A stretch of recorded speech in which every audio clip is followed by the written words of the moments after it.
দৈনিক প্রতিদিনের কাগজের স্টাফ রিপোর্টার মোহাম্মদ আসাদুজ্জামান তুহিনকে গাজীপুরে প্রকাশ্যে কুপিয়ে হত্যার প্রতিবাদে মানববন্ধন। উলিপুর প্রতিনিধি আবু রায়হান আলীর পাঠানো তথ্য ও ভিডিও চিত্রে বিস্তারিত। সাথে আছে আমি রাজিয়া সুলতান। আপনারা দেখছেন I1 টিভি।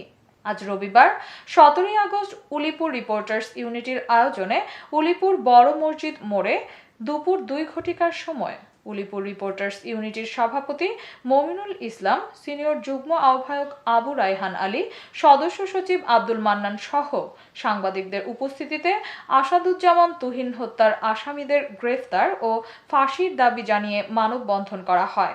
বক্তব্যে সাংবাদিকগণ বলেন, সারা দেশে সাংবাদিক হত্যা, গুম, নির্যাতন, মিথ্যা মামলা, হয়রানি ও বস্তুনিষ্ঠ সংবাদ প্রকাশের পর হুমকি দেওয়া হয়। আমরা এর তীব্র নিন্দা জানাই এবং আমাদের সহকর্মী আসাদুজ্জামান তুহিনের মতো আমাদের আর যেন জীবন দিতে না হয়, আমাদের নিরাপত্তা সুনিশ্চিতকরণ বিষয়ে সরকারের কাছে জোর দাবি জানাচ্ছি।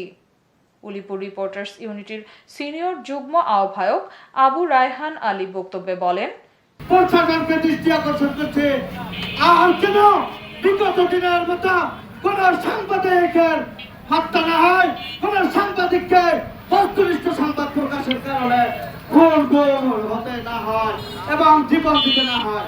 আমরা এর তীব্র নিন্দা জানিয়ে সরকারকে দৃষ্টি আকর্ষণ করে সাংবাদিকদের একটি আইন আপনারা চালু করুন, যাতে কোন সন্ত্রাসীরা কখনোই দুঃসাহস করতে না পারে, সাংবাদিকদের জন্য কখনো খুনের কোন হুমকির জন্য অপচেষ্টা না চালাতে পারে।